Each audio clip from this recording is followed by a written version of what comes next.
Et si je vous disais qu'en ce moment même, des centaines d'innocents dorment derrière les barreaux pour des crimes qu'ils n'ont jamais commis? Aujourd'hui, l'histoire de l'homme qui a décidé d'utiliser la science pour le prouver et qui a changé la justice américaine pour toujours. Bienvenue sur ma chaîne Entre ombre et lumière.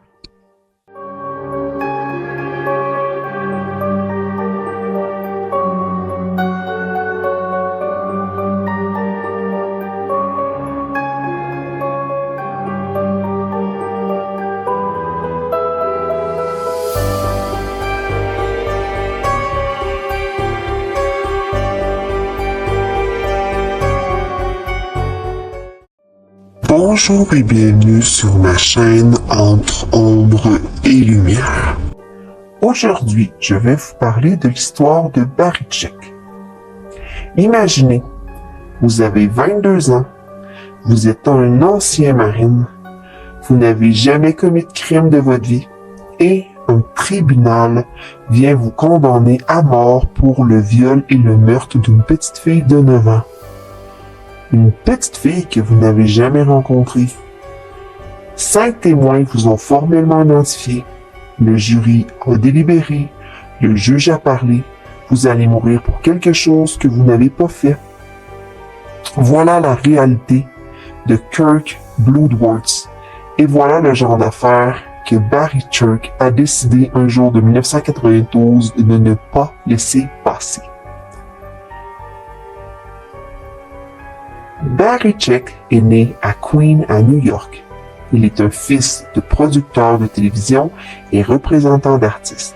Son père, George, est un pionnier de la télévision américaine ayant produit des émissions pour Dumont Webb dans les années 1950. Sa mère s'appelle Eleanor. La famille subit une perte dévastatrice quand Barry est à l'école primaire. Les détails de ce drame familial restent privés, mais ceux qui connaissent Scheck disent souvent que cette épreuve précoce a forgé en lui une sensibilité particulière pour les gens que la vie brise. Barry est un étudiant brillant et politiquement engagé. Il est actif dans le mouvement Dom Johnson de la fin des années 1960. Le mouvement étudiant qui réclame que le président Lyndon Johnson ne se représente pas en pleine guerre du Vietnam. C'est un jeune homme qui croit que le système peut et doit être contesté. Après avoir obtenu son diplôme de l'université Yale au début des années 1970, il décroche à la fois un diplôme de droit et une maîtrise en urbanisme à l'Université de Californie à Berkeley. 2 diplômes en même temps, droit et planification urbaine. Un homme qui pense à la fois aux individus et aux structures qui les encadrent. À Berkeley, il travaille pour l'Union des travailleurs agricoles, le syndicat fondé par César Chavez pour défendre le droit des ouvriers agricoles latinos en Californie. Il défend déjà ceux que personne ne défend. Après ses études, Barry Scheck rejoint la Legal Aid Society du Bronx pendant 5 ans, la société d'aide juridique gratuite pour les pauvres de New York. C'est là qu'il rencontre un collègue avocat du nom de Peter Neufeld, qui deviendra son meilleur ami et partenaire pour la vie. Le Bronx des années 1970, le quartier le plus pauvre de New York, des clients sans argent, sans influence, souvent sans espoir. Scheck les défend. Il apprend ce que la justice ressemble vraiment pour ceux qui n'ont pas les moyens de se la payer. Puis, il rejoint le corps enseignant de la Benjamin N. Cardozo School of Law of New York, l'une des facultés de droit les plus progressistes du pays. Il y enseigne l'éthique juridique, la science forensique, et la pratique du procès. Il est professeur, il est avocat, il est sur le point de changer l'histoire juridique américaine. Tout commence avec une affaire qui, en apparence, se termine bien, mais qui pose une question dérangeante. Dans les années 1980, Scheck et Neufeld travaillent ensemble sur le dossier de Marion Coakley, un homme condamné pour viol et vol à main armée à New York. Scheck et Neufeld sont convaincus de son innocence. Ils se battent, ils creusent et finalement, ils parviennent à le faire libérer. Mais pendant ce travail, ils apprennent l'existence d'une technologie nouvelle. Une technologie qui vient de révolutionner la biologie. Un outil qui, disent les scientifiques, permet d'identifier une personne avec une précision quasi absolue à partir d'un cheveu, d'une goutte d'eau, d'une trace de sperme. En 1984, le généticien britannique Alec Jeffreys est la première personne à avoir utilisé des profils ADN ou tests d'empreinte digitale ADN, aujourd'hui utilisés dans le monde entier pour résoudre des questions de paternité et des crimes. Sheck et Neufeld ont eu l'éclair de génie. Une pensée simple, évidente, rétrospectivement, mais révolutionnaire à l'époque. Si la technologie ADN peut prouver la culpabilité de personnes pour des crimes, elle peut aussi prouver que des personnes condamnées à tort sont aussi innocentes. Voilà, c'est tout. C'est la fondation de tout ce qui va suivre. Réalisant la puissance des tests ADN pour mettre fin aux condamnations injustes, Barry Sheck et Peter Neufeld fondent l'Innocence Project en tant que clinique juridique à la Benjamin M. Cardozo School of Law en 1992. Le concept est simple, révolutionnaire mais simple. Des prisonniers écrivent des lettres, des milliers de lettres. Ils disent qu'ils sont innocents, que le système a fait une erreur, que des preuves biologiques du sperme, du sang, des cheveux, de la peau ont été collectées sur la scène de crime mais jamais testées avec la nouvelle technologie ADN ou testées avec des vieilles méthodes moins fiables. L'Innocence Project reçoit ces lettres, des étudiants en droit les analysent, des avocats sélectionnent les cas où des tests ADN pourraient changer la donne. Ils se battent devant les tribunaux pour accéder aux preuves. Ils font tester ces preuves et parfois, pas toujours, mais parfois, le résultat est sans appel. L'homme qui croupit en prison depuis 15 ans pour un viol qu'il n'a pas commis, ce n'est pas son ADN, ce n'est pas lui, ça n'a jamais été lui. Revenons à Kirk Bloomworth, parce que son histoire est la première grande victoire de l'ADN en matière d'innocence, et elle illustre parfaitement tout ce que Sheck et Neufeld combattent. Bloomworth avait 22 ans, ancien marine, quand il a été condamné à mort en 1984 pour le viol et le meurtre de la petite fillette de 9 ans au Maryland. Aucune preuve physique ne le reliait au crime. Ce qui l'avait condamné? Une dénonciation anonyme et le témoignage de témoins oculaires qui l'avaient placé près de la scène du crime. 5 témoins, 5 personnes avaient dit « c'est lui », mais ce n'était pas lui. Bloomworth se souvient encore du bruit des portes de prison qui se ferment derrière lui. « J'avais une peur bleue, disait-il. Je ne voulais pas vous mentir. Quand ces portes de 300 kilos se sont refermées sur ma vie, c'était fini. Je ne reverrai plus le jour en tant qu'homme libre jusqu'en 1993. » En prison, Bloomworth lit un livre sur la condamnation du meurtrier britannique Colin Pitchfork, un des premières affaires résolues grâce à l'ADN. Bloomworth insiste pour que les preuves physiques de son propre dossier, des traces de sperme sur les sous-vêtements de la victime, soient testées par l'ADN. On lui dit que ces preuves ont été perdues. Il n'abandonne pas. Il insiste. Il supplie ses avocats de chercher encore. La preuve est finalement trouvée dans un sac de papier dans le placard du juge du procès. Dans le placard du juge, pendant toutes ces années. En 1992, le parquet accepte de soumettre la preuve biologique à une technologie ADN alors émergente connue sous le nom de réaction en chaîne par la polymérase. Les tests excluent formellement Bloomworth comme source de l'ADN biologique dans l'affaire. L'avocat de Bloomworth l'appelle excité quand les résultats ADN reviennent. « Kirk, tu es innocent, mec, tu es innocent. » Bloomworth est libéré le 28 juin 1993, le premier condamné à mort aux États-Unis à être innocenté grâce aux tests ADN. Il avait passé 9 ans en prison, dont 2 face à l'exécution. Et la suite est encore glaçante.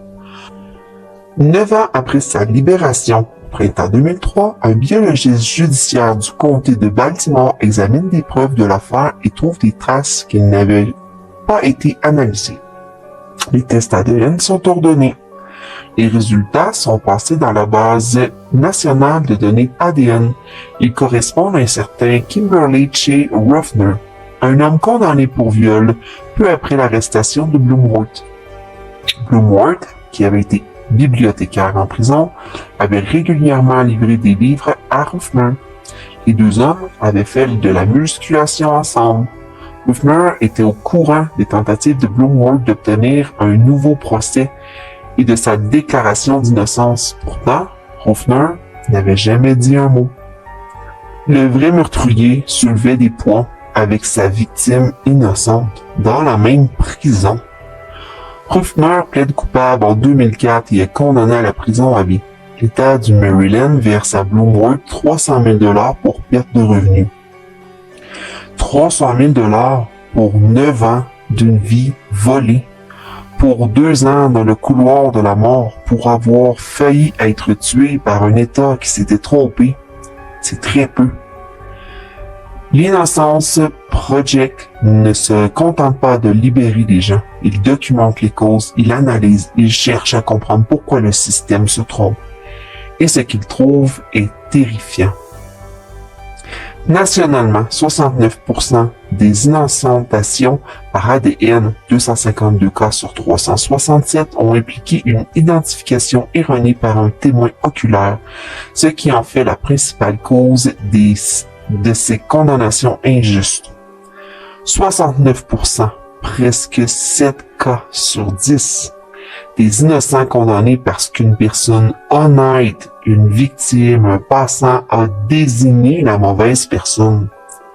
La mémoire humaine n'est pas un enregistrement vidéo, elle est malléable, elle se reconstruit à chaque rappel, elle peut être contaminée par des suggestions policières inconscientes ou conscientes, par le stress, par le temps qui passe.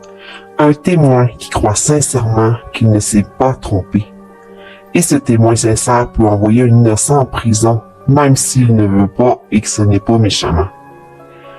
La mauvaise application de la science forensique est le deuxième facteur le plus courant dans la condamnation injuste, présent dans près de la moitié, 45%, des cas d'innocentation. Pendant des décennies, les experts judiciaires ont témoigné devant les jurys sur des techniques qui semblaient scientifiques mais ne l'étaient pas vraiment. L'analyse des cheveux au microscope, l'analyse des morsures, la comparaison d'empreintes de chaussures, des techniques présentées comme des certitudes alors qu'elles n'étaient que des probabilités ou pire, des opinions présentées comme des faits. En 2013, le DOJ et le FBI annoncent qu'ils vont collaborer avec l'Innocence Project sur un examen complet des dossiers criminels dans lesquels les analyses de cheveux microscopiques du laboratoire du FBI avaient été utilisées. L'examen révèle que 26 des 28 examinateurs du FBI avaient soumis des témoignages ou des rapports contenant des déclarations scientifiques invalides. 26 sur 28. Les experts du FBI eux-mêmes pendant des années, dans des millions d'affaires, se sont trompés. Celle-ci paraît impossible à comprendre. Pourquoi quelqu'un avouerait-il un crime qu'il n'a pas commis? Dans plus de 25% des cas, les condamnations injustes renversées grâce aux preuves ADN, les accusés avaient fait de fausses confessions, des aveux ou des déclarations aux forces de l'ordre. 25%, 1 sur 4 des gens qui ont dit « je l'ai fait » sans l'avoir fait. Comment? La police peut menacer, elle peut mentir légalement sur les preuves qu'elle prétend avoir. Les interrogatoires peuvent durer des heures, des jours. Certains suspects sont jeunes, vulnérables, épuisés. Certains ont des troubles cognitifs. Certains croient sincèrement que s'ils avouent, ils rentreront chez eux. D'autres avouent juste pour que ça s'arrête. Les informateurs, souvent des prisonniers qui témoignent en échange d'une réduction de peine, parfois en inventant des histoires. les avocats et la défense incompétents ou débordés, et les mauvaises conduites des procureurs de la police qui cachent des preuves favorables à la défense, fabriquent des indices, pressent des témoins. Parmi les affaires les plus retentissantes liées à l'Innocence Project, il en est une qui dépasse tout le reste en termes d'impact médiatique et symbolique. Les 5 de Central Park. Le 19 avril 1989, Central Park, New York. Tricia Mailey, une cadre financière de 28 ans, est partie courir et elle est brusquement violée et laissée pour morte dans le Central Park. La ville est sous le choc, les médias s'emballent, la pression sur la police est immense. 5 adolescents noirs et latinos âgés de 14 à 16 ans sont arrêtés. Leurs noms sont Corey Wise, Youssef Salam, Raymond Santana et Antron McRae et Kevin Richardson. Sous une pression intense après des heures d'interrogatoire, les 5 adolescents font des aveux. Des aveux qui seront filmés, des aveux que les jurys verront. Ces aveux sont faux. Les fausses confessions ont joué un rôle dans 28% des cas d'innocentation par ADN. Un tiers de ces fausses confessions ont été faites par des jeunes pendant des interrogatoires de police. Les 5 adolescents condamnés, ils passent entre 6 et 13 ans en prison. En 2002, un meurtrier violent en série condamné du nom de Matthias Reis avoue avoir lui seul été responsable de l'agression de la joggeuse, fournissant un récit détaillé du crime qui correspond aux preuves. Le test ADN confirme ses aveux. Les condamnations sont annulées, les 5 hommes sont innocentés. En 2014, un juge fédéral approuve un règlement de 41 millions de dollars, chaque accusé recevant environ 1 million de dollars par année d'emprisonnement injuste. L'un d'eux, Youssef Salam, a été élu au conseil municipal de New York en 2003. Et Corey Wise, celui qui est passé le plus de temps en prison, donc 13 ans, a fait quelque chose de remarquable. Il a fait un don de 190 000 $ pour renommer l'Innocence Project de l'Université de Colorado à son nom, le Corey Wise Innocence Project. Avec l'argent reçu pour son emprisonnement injuste, il finance la libération d'autres innocents. Il serait malhonnête de parler de Barry Scheck sans mentionner l'affaire qui, dans l'esprit du grand public américain, lui est le plus souvent associée et qui a la plus controversée de sa carrière. En 1995, le procès O.J. Simpson. L'ancienne star de football américaine accusée du meurtre de son ex-femme Nicole Brown Simpson et de son ami Ron Goldman. Le procès du siècle, disent les médias. Barry Scheck fait partie de la Dream Team de la défense et son rôle, démolir les preuves ADN de l'accusation. Il le fait brillamment. Il montre que les techniciens du laboratoire ont mal collecté, mal conservé, mal testé les preuves. Il plante le doute dans l'esprit des jurys sur la chaîne de garde des preuves. O.J. Simpson est acquitté. Beaucoup de gens ne lui ont jamais pardonné ça. Comment peut-on passer sa vie à libérer les innocents grâce à l'ADN et en même temps utiliser les mêmes techniques pour jeter le doute sur les preuves ADN dans un procès pour meurtre? Scheck a toujours répondu « Mon travail est de défendre mon client en utilisant tous les outils légaux disponibles. Et si les preuves ont été mal gérées, il est de mon devoir de le montrer. » Il ajoute « Le système ne peut fonctionner que si les preuves sont correctement collectées et préservées. Si on accepte des preuves mal gérées contre des coupables, on acceptera aussi des preuves mal gérées contre des innocents. C'est logiquement cohérent. C'est moralement difficile à digérer et ça illustre parfaitement la complexité d'un homme qui croit profondément à l'état de droit, même quand ce respect rigoureux du droit profite à quelqu'un que beaucoup considèrent coupable. Revenons à ce que l'Innocence Project a accompli depuis 1992. Depuis 1993, l'Innocence Project a reçu plus de 65 600 lettres de personnes incarcérées cherchant de l'aide pour prouver leur innocence. 65 600 des gens dans les cellules qui écrivent, qui supplient, qui espèrent. La grande majorité, 97% des personnes injustement condamnées ont été condamnées pour agression sexuelle et ou meurtre. Même si ces personnes étaient innocentes, environ 25% avaient avoué et 11% avaient plaidé coupable. Ces innocentés ont passé en moyenne 14 ans en prison, 10% d'entre eux ayant passé 25 ans ou plus en prison pour des crimes qu'ils n'avaient pas commis. 14 ans en moyenne. Certains en ont passé plus de 20 ou 30. Les personnes injustement condamnées passent en moyenne 14,6 ans en prison avant d'être innocentées. Et peut-être que le chiffre le plus glaçant, entre 2,3 et 5% de tous les prisonniers américains sont innocents. Si seulement 1% des prisonniers sont innocents, cela signifie que plus de 20 000 personnes innocentes sont en prison. 20 000 innocents en prison aujourd'hui, en ce moment. C'est énorme.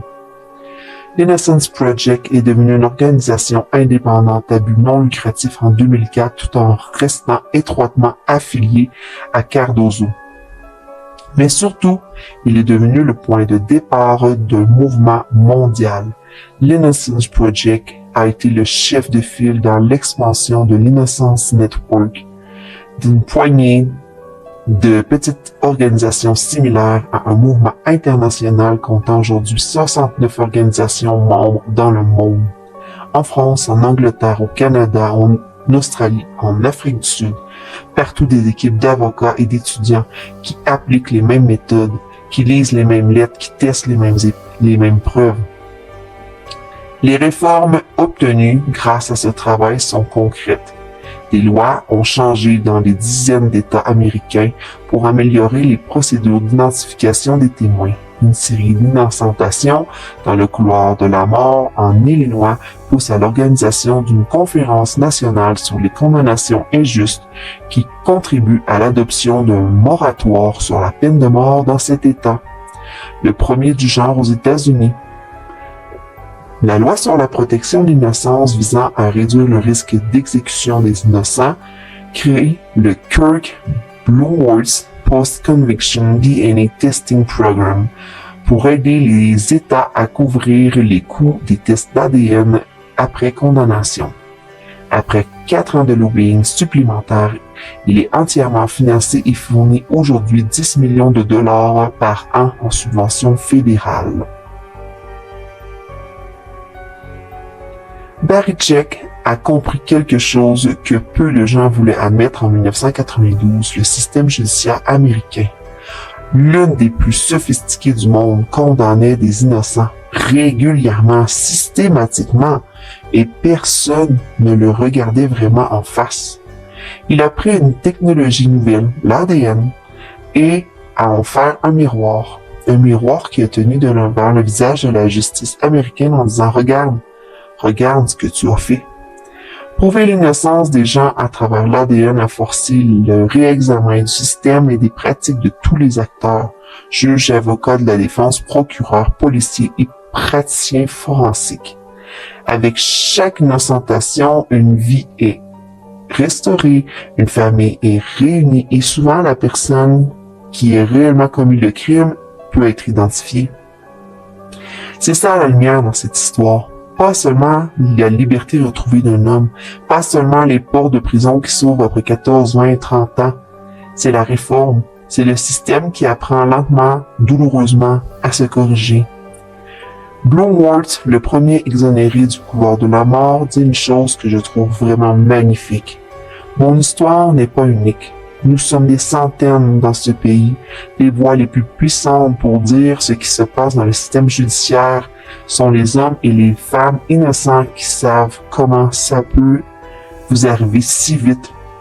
Et c'est vrai, c'est toujours vrai. Ce matin encore, des gens innocents se réveillent dans une cellule, des gens qui ont écrit leur lettre à l'Innocence Project, des gens qui attendent. L'Innocence Project leur dit « Nous vous lisons, nous cherchons, nous ne lâchons pas. C'est peut-être la phrase la plus importante de toute cette histoire. Voilà, c'était mon histoire sur Barichek. Je trouve très intéressant de se rendre compte que cet homme a décidé d'utiliser tout son temps pour défendre des innocents et de créer le projet justement Innocent Project pour aider tous ces gens qui sont accusés à tort. Donc sur ce, je vous dis, entre ombre et lumière, la vérité ne dort jamais. Bye bye.